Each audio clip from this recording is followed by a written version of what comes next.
Au moment où commence mon histoire, j'étais jeune et insouciant. Mon père était un riche marchand et je ne m'étais jamais posé la question de savoir comment mon assiette se remplissait chaque jour, ni pourquoi mes babouches usées le soir étaient neuves le matin. Mes désirs semblaient créer les choses autour de moi. Je ne me donnais donc que la peine de désirer. Or un jour, mon père vint à mourir. Mais il avait pris garde de laisser ses affaires en ordre et m'avait réservé un bel héritage. Et je continuais donc ma vie oisive jusqu'au jour où je me rendis compte que l'argent que je devais dépassait de loin celui que je possédais. Sans y prendre garde, je m'étais donc rendu par mon insouciance aux portes de la misère. D'abord accablé, je décidai ensuite de réagir et de tenter ma chance par le vaste monde. Je rassemblai mes derniers biens et partis les vendre au marché. Avec l'argent que j'en tirais, j'achetai quelques marchandises et me mis en quête d'un bateau, acceptant de me prendre à son bord. Oh, bientôt je trouvai ce que je cherchais. Et l'affaire fut faite avec un capitaine qui me sembla fort honnête homme. Nous mîmes les voiles le jour même, vers ces contrées lointaines dont les récits avaient peuplé mes rêves d'enfant. Un matin, après plusieurs jours de navigation, le bateau fut en vue d'une île qui ressemblait à s'y méprendre à une prairie posée sur les flots. Oh, plusieurs d'entre nous eurent très envie de mettre pied à terre et le capitaine y consentit de bonne grâce. Je fus parmi ceux qui débarquèrent. Aussitôt sur l'île, j'allumai un brasero afin de me faire griller un bon morceau de viande. C'est alors que l'île, comme prise de soubresaut, se mit soudain à bouger.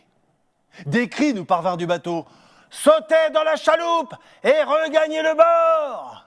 Mais dans la ruée qui s'ensuivit, je ne pus embarquer. C'est alors que l'île s'engouffra sous les flots, produisant un gigantesque remous, et j'eus l'impression d'être aspiré au plus profond des entrailles de la mer. Oh, je compris alors que ce que nous avions pris pour une île était une baleine, endormie depuis si longtemps que la végétation avait poussé sur son dos. Oh, et le feu de mon brasero l'avait sorti de son sommeil et avait précipité ma perte. Oh, je passais toute la nuit, agrippé à un bout de bois, maudissant la bêtise qui m'avait fait prendre la mer. Mes forces étaient comme un cordage se défaisant brin à brin, et j'étais proche de l'instant où il faut faire ses adieux à l'existence.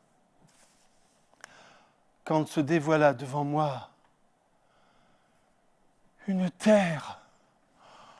Puisant dans ce qui me restait d'énergie, je nageais dans cette direction. Et quand enfin je touchai le sol, je tombai à genoux, remerciant le ciel qui m'avait épargné. Je me mis aussitôt en quête d'eau et de nourriture, et je marchais en direction du soleil. Quand enfin j'arrivai dans une ville portuaire, où là, j'allais y passer plusieurs jours.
Un matin, alors que je déambulais sur les quais, mon regard s'attarda sur des ballots que l'on venait décharger. Et sur l'un d'eux, je reconnus mon nom, tracé de ma propre main. Oh, c'est alors que je reconnus sur le pont du navire le capitaine qui m'avait embarqué à son bord quelques mois plus tôt. J'allai vers lui dans l'intention de l'interroger. Mais c'est alors que les hommes d'équipage me reconnurent et le capitaine tomba dans mes bras. Oh, Sinbad! Sinbad, je suis si content de te revoir. Moi aussi, capitaine. Je suis si content. Comme le bateau allait reprendre sa route, j'eus tout juste le temps d'acheter quelques marchandises avant de monter à bord. Au gré de plusieurs escales, nous fîmes de très bonnes affaires. Nous voguions d'île en île afin de commercer avec les populations locales. Et nous étions plus riches chaque fois que nous levions l'ancre. Et un matin, le capitaine décida de mouiller au large d'une île verdoyante. Emportant boissons et nourriture, je débarquai en compagnie d'autres marins. Et après un festin de roi, je choisis le plus doux des ombrages et m'assoupis, bercé par une brise parfumée des 1000 fleurs de l'endroit.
Quand je m'éveillai, le soleil était déjà haut dans le ciel. Étonné du silence qui m'entourait, je regardais de tous côtés, cherchant mes compagnons. Mais ce fut en vain que je criai leur nom, puisque je vis notre bateau non plus à l'ancre, mais toute voile dehors, s'éloignant vers l'horizon.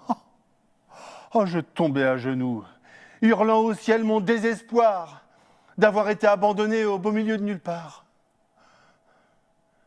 J'eus l'idée alors de monter au plus haut d'un arbre, afin d'avoir un aperçu de l'île dont j'étais prisonnier.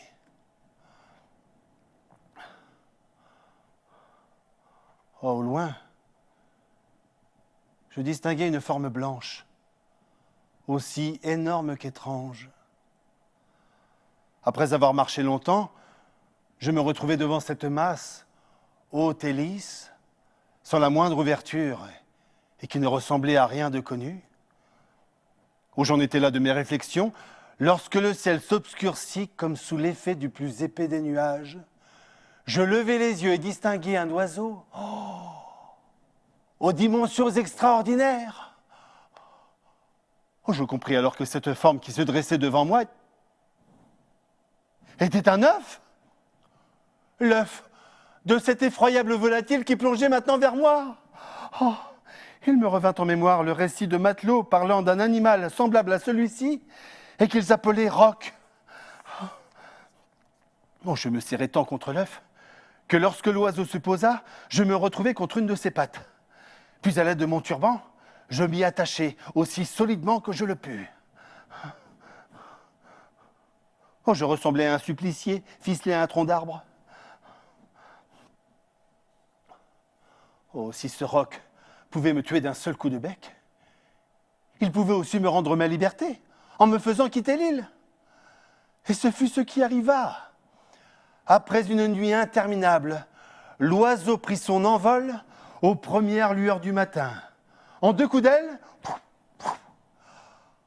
je me retrouvai dans les nuages. Et bientôt l'île me sembla comme un fragile radeau jeté sur les flots. Enfin l'oiseau se posa sur une autre terre, et je me détachai en toute hâte. Une fois l'oiseau parti, je regardai autour de moi.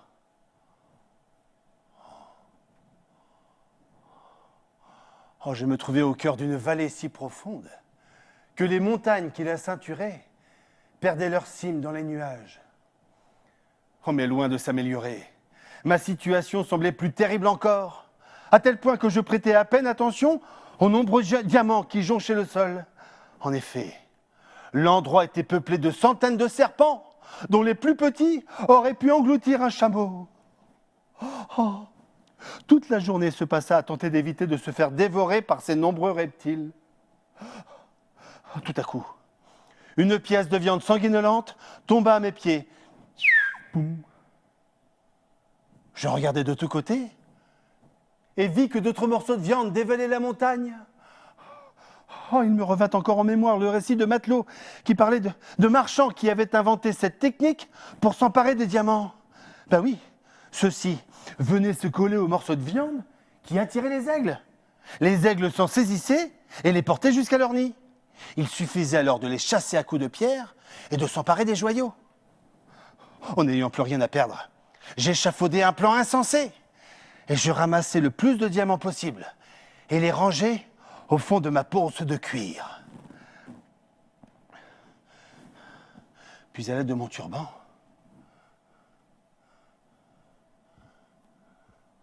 je m'attachai à une carcasse aussi solidement que je le pus et attendis l'arrivée d'un oiseau. Oh, bientôt, ce fut une nuée d'aigles qui se présenta. L'un d'eux me souleva dans les airs et me porta jusqu'à son nid.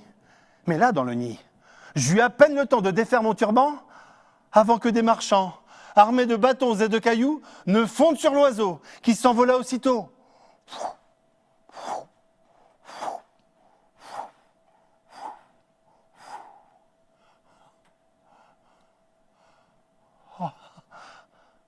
Oh.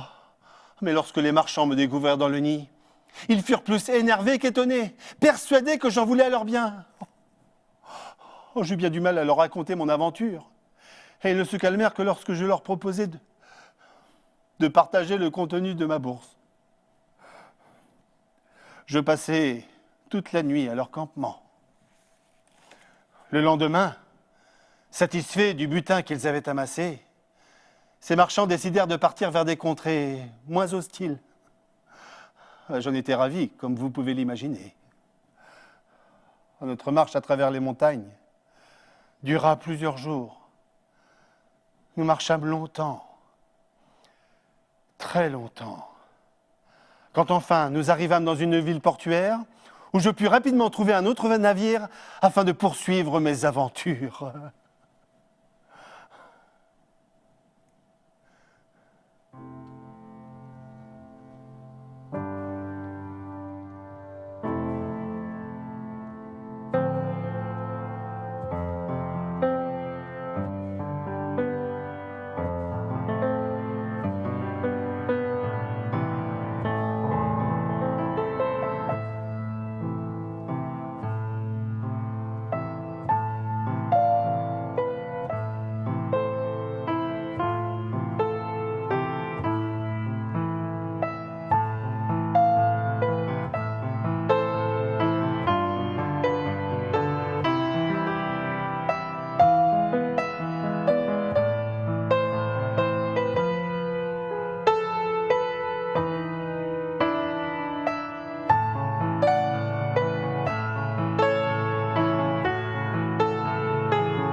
Alors que nous naviguions déjà depuis plus d'une semaine, tout à coup une terrible tempête se leva et le capitaine se vit contraint de mouiller au large d'une île.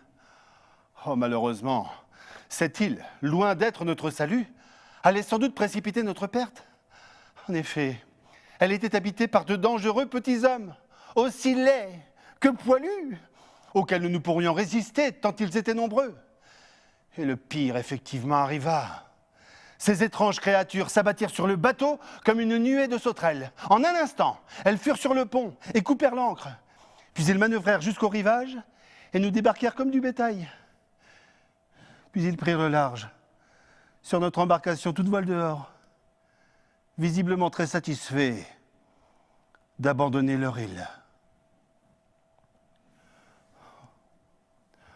Oh, plusieurs d'entre nous ne purent retenir leurs larmes en voyant notre navire s'éloigner. Nous savions tous qu'aucun marin ne viendrait risquer sa vie dans cette contrée et que nous étions désormais abandonnés des hommes. Mais je fus de ceux qui gardaient malgré tout quelques lambeaux d'espoir au fond du cœur. Et je décidai notre troupe à s'enfoncer au cœur de l'île. Oh, bientôt, une grande bâtisse de pierre se dressa devant nous. J'entrouvris lentement les battants d'une porte d'ébène sculptée. Oh, la salle était haute, pourvue d'une immense cheminée et d'un énorme fauteuil. Mais alors que mes yeux s'étaient habitués à la pénombre, je distinguai quelque chose qui me fit hurler de terreur. À ma droite se trouvait un amoncellement d'ossements humains, tandis qu'à ma gauche gisait à terre un enchevêtrement de broches à rôtir. Oh, notre destin se dessina ainsi en quelques secondes, et cette terrible perspective se confirma par l'arrivée du maître des lieux.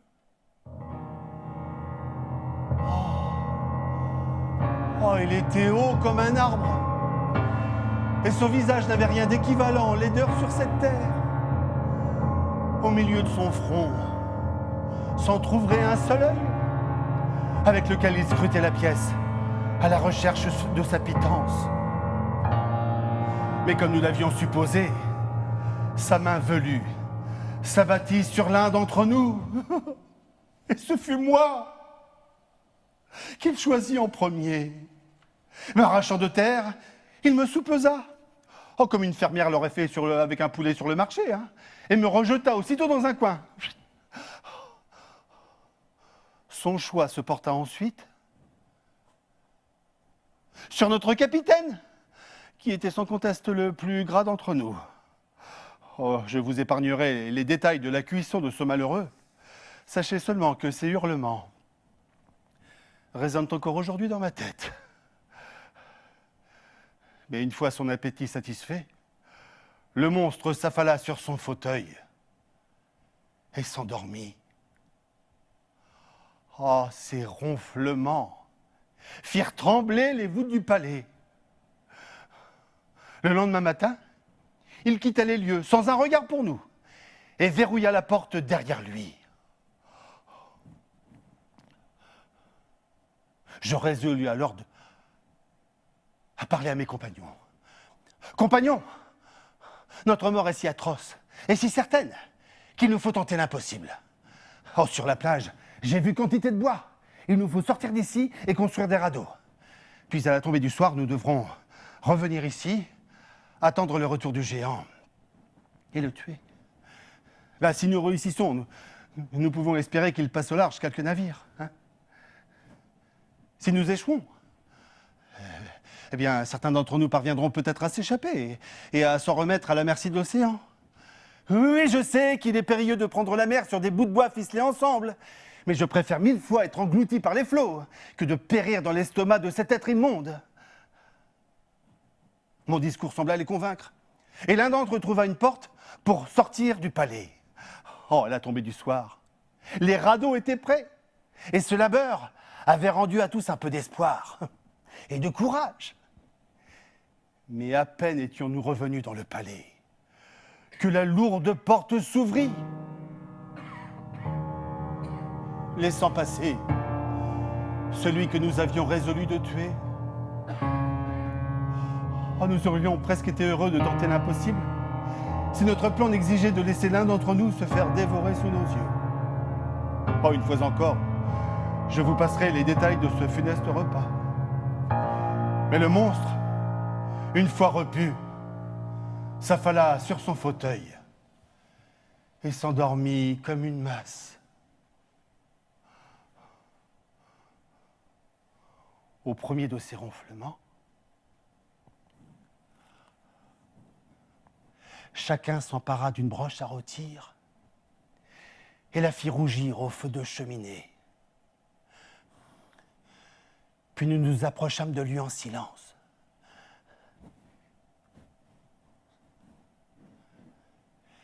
Et nous enfonçâmes de toutes nos forces nos pics dans son œil unique. Tiens, tiens, tiens! Oh, le hurlement qui s'ensuivit fut indescriptible. Le géant se dressa et fouilla la pièce de ses mains. Mais alors qu'il tâtonnait encore, nous étions déjà tous sur la plage, prêts à bondir dans nos embarcations. Oh, mais comme nous hésitions à prendre la mer en pleine nuit, il fut décidé d'attendre le lendemain matin, en espérant qu'à ce moment-là, le géant aurait succombé à sa blessure. Mais aux premières lueurs de l'aube, dans un fracas d'arbres arrachés, notre géant apparut, entouré de plusieurs de ses semblables. La panique s'empara de nous. Oh, les radeaux furent précipités à l'eau et chacun s'y hissa comme il put. Oh, hélas! Les monstres s'enfoncèrent dans la mer jusqu'à la taille et nous jetèrent des pierres pour renverser nos embarcations. Seule la mienne parvint à leur échapper. Oh, de ce terrible carnage, nous ne fûmes que quelques survivants. Tout le restant du jour et la nuit qui suivit, nous fûmes ballottés par une méchante houle. Et alors que nous pensions que notre radeau ne tiendrait plus que quelques heures, se dévoila devant nous une terre. Une terre qui, non contente de recueillir nos pauvres eaux transies, nous offrait également l'eau douce de ses sources et de nombreux fruits.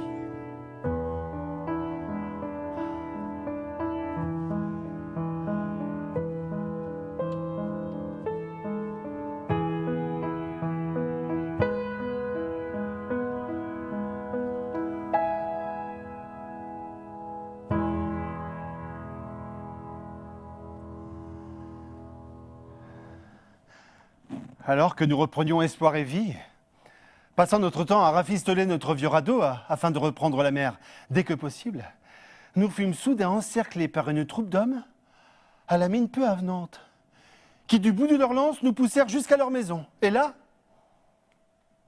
ils nous attablèrent devant des plats faits d'herbes inconnues. Oh, je remarquai immédiatement que nos gardiens ne partageaient pas notre repas.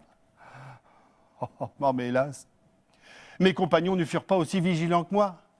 Ils se jetèrent sur cette pitance, dont les funestes effets ne tardèrent pas à se manifester. Comme pris de folie, ils se mirent à rire et parlèrent dans une langue incompréhensible. Oh, je compris alors que ces herbes étaient destinées à nous faire perdre l'esprit, afin que nous n'opposions aucune résistance à nos geôliers. Mais ils nous servirent ensuite du riz, que mes compagnons dévorèrent dans des proportions inimaginables. Il en fut de même le lendemain, et le lendemain du jour suivant. Oh. Mais à leur manière de nous tâter chaque matin, je réalisais ce que voulaient ces hommes. Ils nous engraissaient pour nous rôtir et nous manger. Oh. Nous étions les prisonniers d'une tribu d'anthropophages. Oui, des anthropophages, des hommes qui mangent d'autres hommes, et d'autres femmes, et d'autres enfants aussi. Oh, comme j'étais le seul lucide, je n'avalais que ce qu'il me fallait pour rester en vie. Oh, ce qui eut pour effet de me faire maigrir à vue d'œil.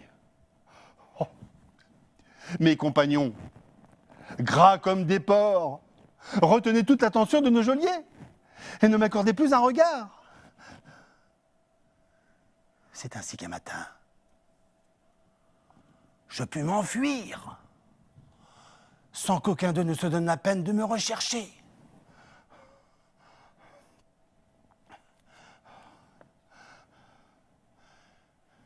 Et je marchais des jours et des jours et des jours et des jours et des jours durant, ne me nourrissant que de noix de coco.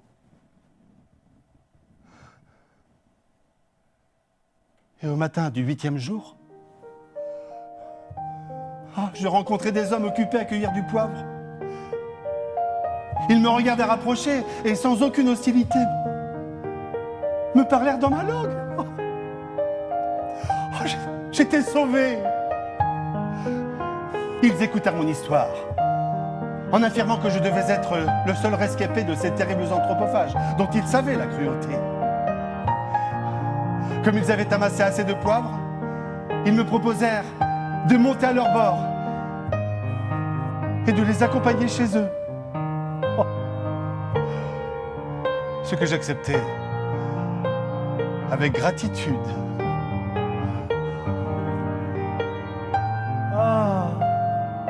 Leur terre était hospitalière, enrichie de tous les bienfaits de la nature et de l'ingéniosité de ses habitants.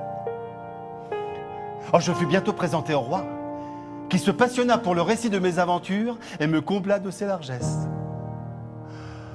La vie m'était désormais aussi douce qu'un beau matin de printemps. Et chacun me considérait plus comme un nouvel ami que comme un étranger.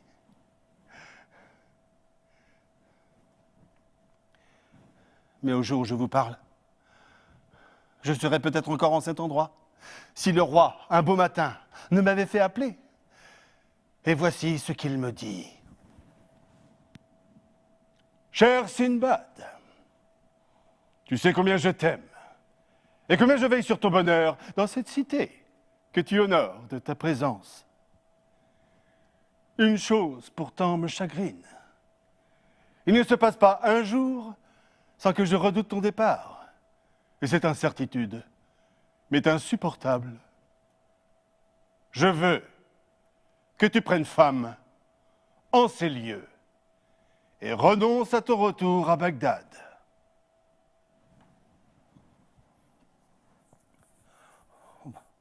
Comme vous pouvez imaginer, je n'étais pas en mesure de m'opposer à mon bienfaiteur. J'acceptai son offre.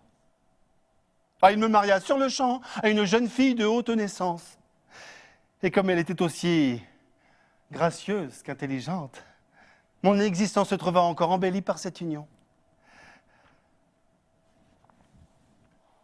Mais malgré ma promesse, le souvenir de ma terre natale me pinçait souvent le cœur et je n'abandonnais pas l'idée d'y retourner un jour, sans échafauder toutefois un plan pour y parvenir. Mais un matin, mon destin bascula. Lorsque j'entendis mon voisin pleurer plus que de raison à l'annonce de la mort de son épouse. Un peu surpris par ce chagrin immodéré, j'allais lui porter quelques paroles de consolation et l'assurer que sa vie serait certainement si longue qu'il parviendrait sans doute à oublier sa douleur. Mais sa réponse fut des plus curieuses, puisqu'il me dit qu'il n'était pas charitable de se moquer d'un homme qui n'avait plus que quelques heures à vivre. Perplexe, je le laissai à ses pleurs et m'en allai questionner un ami, qui me confirma qu'il était d'usage dans cette cité que le mari suive sa femme dans la tombe, de même que l'épouse se devait d'accompagner son époux dans la mort. Vous imaginez dans quel état d'esprit j'allais assister aux funérailles de mes voisins. Je suivis le cortège jusqu'en haut d'une montagne. Là, une pierre fut poussée et découvrit un puits dans lequel on fit d'abord glisser le corps de la femme. Oh. Puis après de brefs adieux, ce fut le tour de son mari de la suivre, n'emportant qu'une cruche d'eau et 7 petits pains. Oh. Oh, dès lors, je passais mes jours et mes nuits à surveiller la santé de mon épouse, éperdu d'angoisse au moindre de ses éternuements ou de la plus petite fièvre. Oh, mais comme vous le savez, la mort se moque bien de l'inquiétude des vivants. Et elle choisit le jour et l'heure qui lui conviennent. C'est ainsi qu'un matin, ma femme, sans prévenir, mourut. Je fus donc condamné à la suivre. Oh, le roi et toute sa cour, vêtus en grand deuil, me firent l'honneur de m'accompagner jusqu'à ma dernière demeure. Tout au long du chemin, je ne pouvais retenir mes larmes en songeant à l'absurdité de mon destin. Oh, j'avais échappé au pire monstre de cette terre pour périr par le plus stupide décret des hommes. Mais l'inéluctable arriva et je fus précipité dans le noir.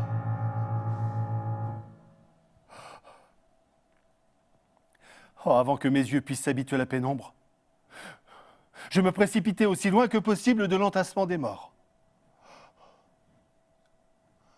Oh, le puits était beaucoup plus vaste que je ne l'avais cru. Ainsi, des jours durant, je prolongeai mon existence en économisant mes provisions. Mais celles-ci s'épuisèrent bientôt, et je savais que du même coup,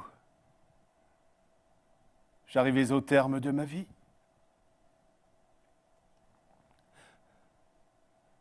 C'est alors que j'aperçus un animal plus rapide que l'éclair qui sembla disparaître dans la roche. En n'ayant plus rien à perdre, je rampais dans cette direction et je trouvai bientôt un tunnel dans lequel je m'enfonçais. Oh, je ne saurais dire combien d'heures, de jours ou de semaines je me traînais péniblement dans l'obscurité la plus totale. Oh, soudain, semblable à une étoile apparaissant au plus noir de la nuit, une lumière fut devant moi. J'avançais encore alors que le passage se rétrécissait dangereusement et puis, ce fut comme une gifle de soleil en pleine face. J'étais à l'air libre, les pieds nus sur le sable, les cheveux ébouriffés par le vent. En prenant à peine le temps de me reposer, je me remis en route en espérant bientôt rencontrer âme qui vive. Et cela ne tarda pas, puisque je rencontrai sur une plage des marins venus faire leur réserve d'eau douce. Ces marins m'accueillirent avec chaleur. Et après que je leur eus raconté mon aventure, me traitèrent en héros, me proposèrent de me joindre à eux pour poursuivre mon voyage. Ce que j'acceptais avec joie.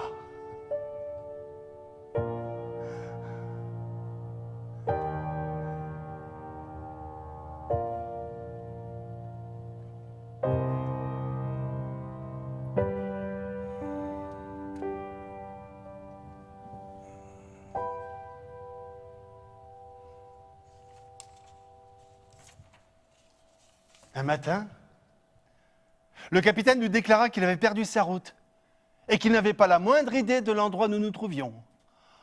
Oh, cette annonce jeta l'équipage dans une angoisse que vous pouvez facilement comprendre. C'est pourquoi nous ne comprîmes pas le désespoir du capitaine quand il parvint à nous localiser.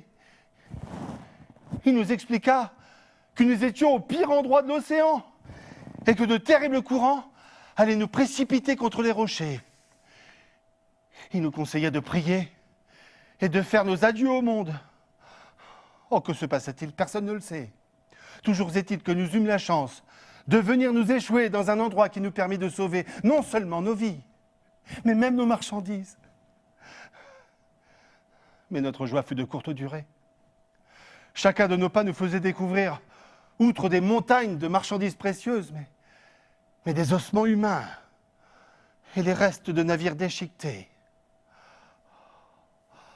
Oh, cet endroit faisait l'effet d'un cimetière. Cette île était la plus curieuse qu'il me fût donné de visiter. Alors qu'ordinairement, les fleuves se jettent à la mer, eh bien ici, c'est un fleuve d'eau douce qui sortait de l'océan pour s'enfoncer au cœur de l'île par un sombre tunnel. Oh, et les montagnes, si hautes qu'il était impossible de songer à les franchir, n'étaient pas de roches, mais de pierres précieuses, comme des diamants, saphirs, rubis, émeraudes, etc., etc. Je m'approchais alors de l'embouchure du tunnel où pénétraient les eaux douces venues de l'océan, et je résolus alors de construire un radeau et de tenter ma chance. Alors je me mis au travail, et lorsque mon embarcation fut achevée, je fis quelques ballots de toutes les pierres précieuses que j'avais pu rassembler, et j'attachai le tout solidement sur mon embarcation, sans oublier ce qu'il me restait de nourriture. Je m'approchai alors de l'embouchure du tunnel, et je me laissai avaler par ces eaux douces. Oh. Je passai plusieurs jours sans apercevoir la moindre lueur. Mais est-ce à cause de cette obscurité ou du manque de nourriture? Mais je m'endormis profondément.